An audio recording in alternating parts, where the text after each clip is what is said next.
esta semana en las redes queríamos dejar de hablar de Andrés Manuel López Obrador, pero la verdad es que no nos da tregua, así que vamos a tocar lo de la consulta popular, la revocación de mandato y los 100 días del nuevo gobierno de la Ciudad de México. Y recuerden suscribirse a este canal y compartir este programa con 5 personas para que cada vez seamos más. Pues esta semana, sí, la verdad habíamos pensado pues ya dejar de hablar del PG, porque pues qué hueva, ¿no? Este programa ya es siempre el PG y el PG. Y hasta nos dicen. Pero la verdad es que sí viene marcando agenda súper cañón. Esta semana pasó algo importantísimo. Se aprobó en el Congreso, en la Cámara de Diputados, la reforma que ya permite que se revoque el mandato y se reformaron las reglas para hacer la consulta popular. Y pues eso es bastante importante, ¿no? Pues sí termina ocupando agenda. Explícanos qué es la revocación de mandato. La revocación de mandato, digamos que es lo contrario al voto, en el sentido de que así como tenemos el derecho a elegir a quién queremos que nos gobierne, también deberíamos haber tenido desde hace mucho tiempo el derecho a decidir que alguien ya no nos gobierne si consideramos que su trabajo está siendo pésimo. Yo considero que es un avance importante porque ¿a poco no nos hubiera gustado correr a Peña Nieto a los 2 años o 3 años? A Fox, a Calderón, a Cedillo, a Salinas, a todos esos culeros, ¿no? Sí, a mí sí me gusta correr a varios. ¿No? Entonces sí creo que es un avance importante que complementa esta parte de la democracia participativa, que no solo se reduce al voto cada 3 o 6 años. Sin embargo, creo que como lo está planteando Morena, o como finalmente lo planteó Morena y quedó aprobado, pues tiene ahí su jiribilla política, ¿no? ¿Y cuál es? Pues la oposición, valga la redundancia, se oponía a que la revocación de mandato se diera en el 3er año, justo en las elecciones intermedias, es decir, cuando se elige al nuevo Congreso Federal, bueno, a la Cámara de Diputados, porque los senadores duran 6 años, 6 años, ¿no? Entonces, ¿por qué? Porque, y es algo que nos pasó en el 2018, si uno pone en la boleta a una escoba, bueno, no es una escoba, es una pluma, pero aparece en su propaganda política con el PG, esa madre pega, ¿no? O sea, no importa quién sea, levanta. Porque el arrastre de Andrés Manuel, pues ahí lo tienen, ¿no? 50% de aprobación con lo que ganó y ahorita su aprobación está por los cielos, ¿no? Entonces, lo que no querían los de la oposición era que en las siguientes elecciones, las del 2021, volviera a aparecer Andrés Manuel en la boleta. Aunque no formalmente, pues, pero que todo el mundo pudiera colgarse del asunto de que vamos a decidir si queremos que Andrés Manuel siga o no, y eso hace pues que una vez más Andrés Manuel cargue a todos sus candidatos. Luego, ellos proponían que fuera en diciembre, pero Morena dijo que no. Entonces, esa es la jiribilla que trae el asunto, ¿no? O sea, Andrés Manuel quiere asegurar el control del Congreso por los siguientes 3, la segunda parte del sexenio. Ok. Y bueno, alrededor de la revocación de mandato se ha generado una gran polémica. Todo lo que hace el PG siempre genera grandes polémicas y generalmente estas polémicas son medio falsas o medio armadas. Uh-huh. Ahorita lo que la oposición está diciendo es que con esta situación de que Andrés Manuel va a aparecer en la boleta en el 2021, lo están manejando como si se tratase de una reelección y que Andrés Manuel lo que quiere es como allanar el camino para reelegirse y insisten en decir esta palabra. ¿Tú qué opinas de este ruido que están haciendo con la palabra reelección? Pues que es una falacia, ¿no? O sea, se están colgando de un tema que es polémico en sí mismo. O sea, saben que la historia de México está fundada sobre la lucha contra la reelección, ¿no? De ahí el famoso lema de Madero. Y creo que están aprovechándose de eso para generar un falso debate. Porque sería reelección si formalmente el periodo de Andrés Manuel como presidente terminara en estos 3 años y entonces ahora sí estuviera discutiéndose, bueno, no discutiéndose, a la hora de ir a votar en el 2021, tuviéramos la posibilidad de votar otra vez por él en términos de que acabó su mandato y entonces hay nuevas elecciones, hay otros candidatos a la presidencia y todos eligiéramos, bueno, se diera la nueva elección de Andrés Manuel, ¿no? O sea, yo creo que esa es una cosa, ¿cómo decirlo? Pues una trampa, ¿no? O sea, son muy mañosos la oposición, les gusta colgarse de temas que son polémicos en sí mismo para tratar de generar pues rating, ¿no? Para ellos. Oye, pero yo vi un tuit muy bonito en el que les criticaban que ellos traigan este discurso mañoso, porque es un discurso mañoso de la reelección. Era un tuit bien bonito que decía, oigan, cuando salieron las encuestas que indicaban el sector educativo de los votantes de Morena, la gente no podía creer que votó por Morena las personas con mayores grados de estudios. Pero ahorita que ves a la oposición confundiendo revocación con reelección, pues sí te queda claro que no hay nivel. Eso además es lo que cada que hay un debate revela la oposición, que no trae nivel. Ajá, no trae nivel la no oposición. Es posible porque lo que están haciendo ahorita es tratar de confundir y engañar a las personas. Sí, está fuerte el timo. Está de pensarse, ¿no? Ajá, está fuerte el timo y eso, regresamos a lo que decíamos la semana pasada, es una oposición de pacotilla, o sea, tiene que utilizar estos recursos para poder colocar temas porque en sí mismos no traen nada, ¿no?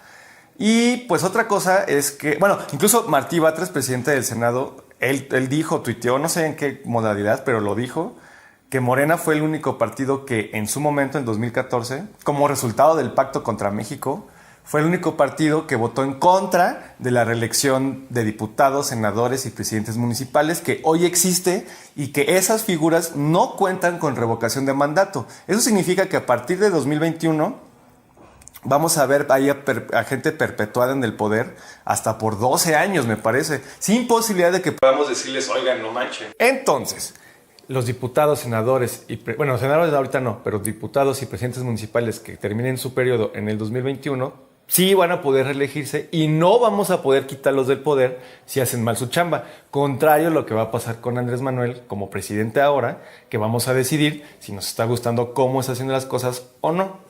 Oye, pero entre estas dos figuras, entre la reelección de un periodo tan pequeño como los 3 años, a mí me tocó el debate de por qué habría que reelegirse. De entrada, suena como pinches parásitos, se quieren seguir perpetuando en el poder, pero lo cierto es que detrás de esto hay una dinámica en la que si tú duras 3 años en el poder, pues es bien poquito tiempo, ¿no? Entonces...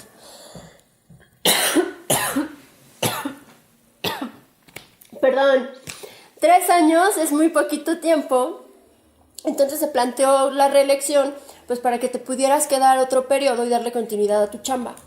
Explícanos, ¿tú a qué esquema le irías más? ¿Le apuesto? Pues mira, Cárdenas fue el que inventó los sexenios, o sea, hasta él eran, o un poquito antes, eran de 4 años y lo extendió a 2 años más para que fueran los 6, porque sí es cierto, 3 años es muy poco, sobre todo cuando hablas de un país. O sea, tú dijeras, bueno, en términos legislativos o en la demarcación de una presidencia de un municipio, pues te da chance de hacer más cosas, más o menos. Pero hablando de un país entero, pues 3 años es muy poquito.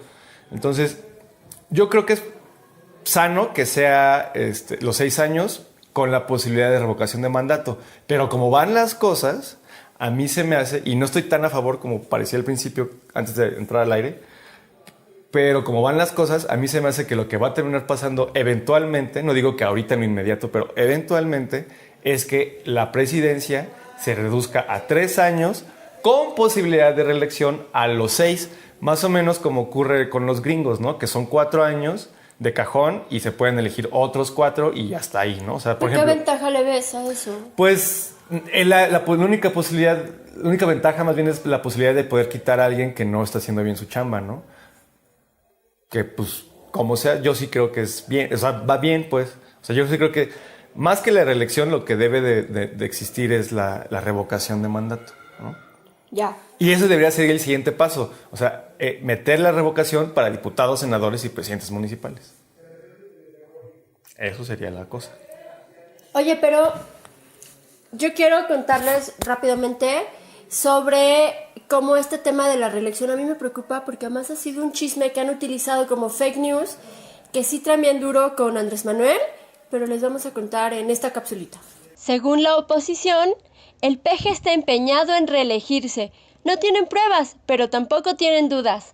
Según ellos, la aprobación de la revocación de mandato es un signo de que AMLO busca perpetuarse en el poder, aunque la revocación consiste en que podamos votar para que un funcionario deje el puesto antes de tiempo y no sirve para poder permanecer más tiempo en el poder.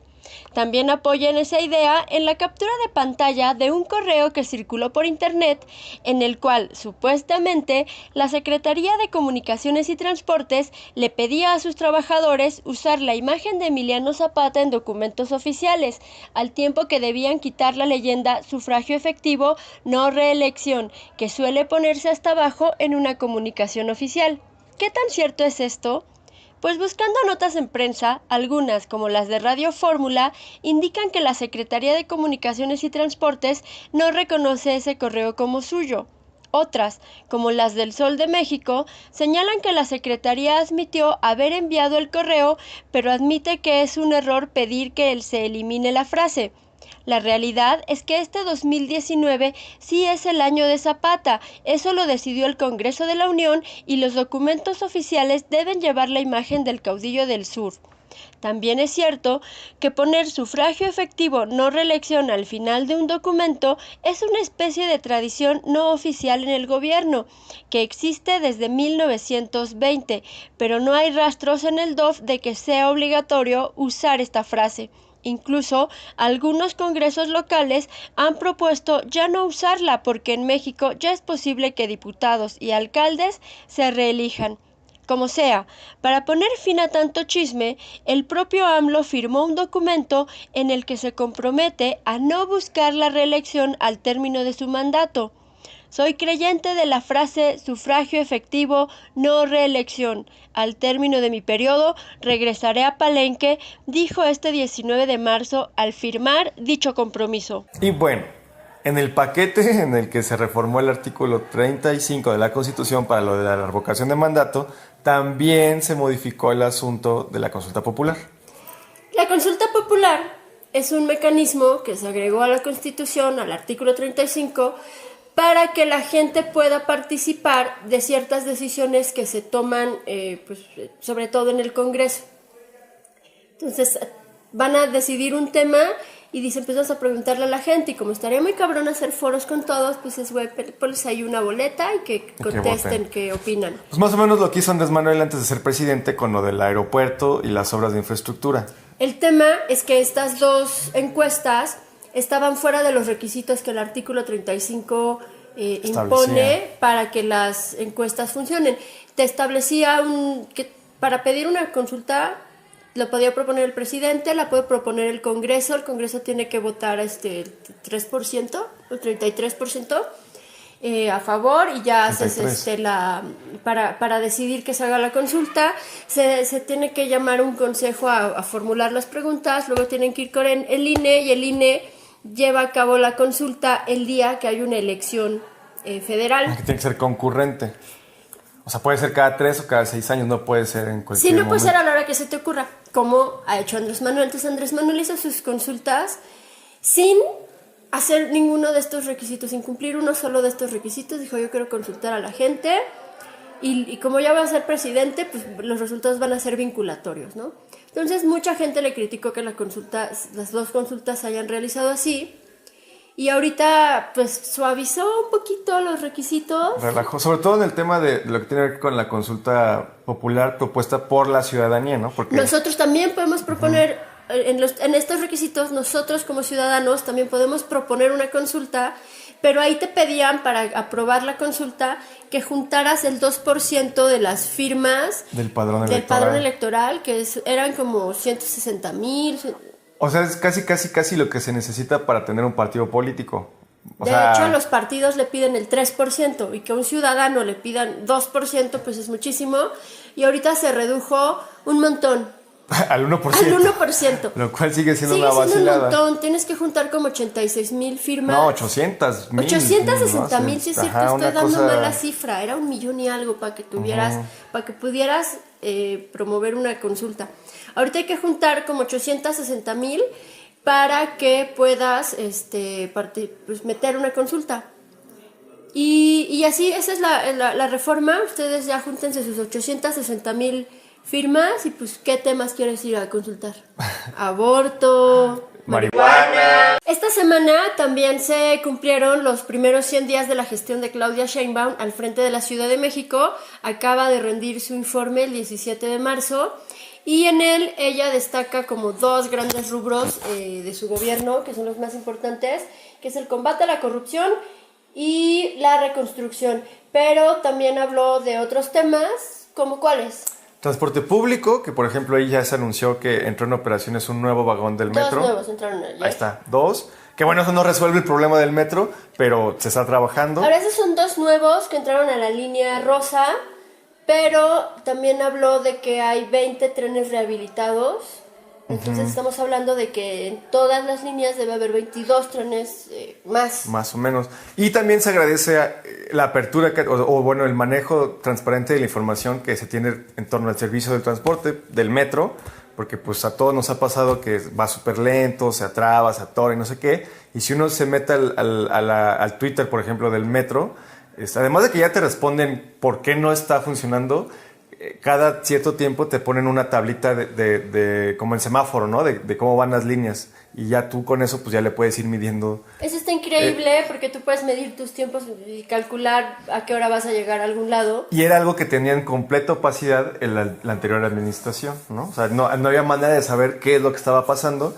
Y ahorita, aunque el servicio sigue feo, pues ya por lo menos sabes por qué está así, ¿no? Eso fue en términos de transporte, que creo que el metro es lo más importante. Se va a arreglar el trole, se va a arreglar el RTP.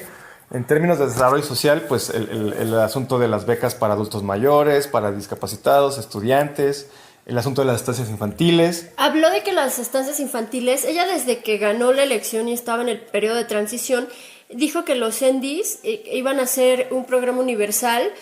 Esto significa que todos tendrían acceso a ellos. Como les dijimos en otro programa, tú para acceder a un CENDI necesitas tener derechos laborales, estar afiliada al IMSS y para poder dejar a tu niño en una estancia. Ahora no, ahora ella anunció que son gratuitos y pues esto implicaría que, aparte de que no cuestan dinero, no requieres este requisito de la prestación social para poder acceder al servicio. En esto dijo algo muy importante, ella trae un programa como parte de sus proyectos, es la educación inicial. Entonces tú en guardería puedes llevar a tu niño al CENDI, va a haber educación gratuita, porque ya siempre ha habido educación gratuita en la ciudad, pero además esta educación va a ser apoyada con uniformes y con alimentos. Esto lo quise destacar porque cuando ella en el informe dijo que los niños en las escuelas de la Ciudad de México van a poder comer, le aplaudieron. Y bueno, junto con la cuestión de la educación inicial, también hay otro programa que es uno de los a los que más le han metido como recursos en términos de dinero, gente y cosas que se necesitan, son los pilares, que son los puntos de innovación, libertades, artes, saberes y educación, o algo así, en el que convergen 3 de sus dependencias estrellas, que son educación, cultura y deporte, con lo cual ella pretende, o bueno, ella como cabeza del gobierno, pretende penetrar en las comunidades, sobre todo en las de mayor alta marginación, y a través del deporte, la educación y la cultura, reconstruir el tejido social y con esto contribuir a la pacificación de la ciudad, ¿no? O reducir los índices de violencia. Con lo cual nos lleva al último punto, que creo que es de los más importantes, que es el de la seguridad. La verdad es que, al menos mediáticamente, yo creo que sí hay una percepción de que la inseguridad ha aumentado en la ciudad. Podemos ver estas detenciones que se están llevando a cabo contra el cártel de Tláhuac y contra la Unión Tepito, pero la verdad es que estas detenciones también han aumentado las ejecuciones en la ciudad. La zona de Tepito está calientísima. Pero Claudia Sheinbaum en el informe destacó que cuando ella recibió el gobierno en diciembre traían un promedio de ejecuciones diarias de 5.19. Dice que para este momento se han reducido a 4.8. La verdad es que es muy bien poquito. Pero hay un avance, aunque sea poquito. Es muy poquito y la verdad es que en las últimas semanas la percepción mediática sí es que han aumentado. Que ha recrudecido. A ver, yo te voy a decir algo, por ejemplo, hablando de números. Yo no tengo los números ahorita a la mano, pero en los medios sí te mandan, la Secretaría de Seguridad Pública te manda informes diarios de las muertes que ellos llegan a tener contabilizadas. Y te mandan más bien te mandan un boletín por cada muerto que llega a manos de la SSP, y yo siento que están llegando más en las últimas semanas. Bueno, entonces el chiste es que hay que contrastar lo que realmente ocurre con lo que percibimos, pero definitivamente en la percepción pues vamos perdiendo todos, ¿no? Gobierno, sociedad y todo mundo. Pero también es cierto que en 100 días un problema como el que se está teniendo de violencia generalizada, de inseguridad, pues ni Andrés Manuel, ¿no? O sea, no, ni Superman. Ni nadie. Ni Batman, ¿te acuerdas? Ajá. Entonces, pues yo creo que lo que está haciendo Sheinbaum es importante. O sea, por ejemplo, les va a subir salarios a los policías, reorganizó el tema de los cuadrantes, les va a dar seguridad social, ¿no? Como para que le echen ganas y no caigan tan fácil en las conductas de corrupción. Pero pues también le están metiendo la parte de la prevención social del delito, ¿no? Con los famosos estos pilares que ya dijimos, que ya van 19 hasta ahorita, pero van a ser 150 en un año y 300 al final del sexenio. Pues ahí hay educación, salud y deporte para que la gente haga ese tipo de actividades en lugar de caer en las conductas antisociales, ¿no? Entonces, pues vamos a darle chance. Creo que desde el programa pasado les dijimos que 100 años es una cuestión muy neoliberal que no refleja 100 absolutamente... días. 100 días, perdón.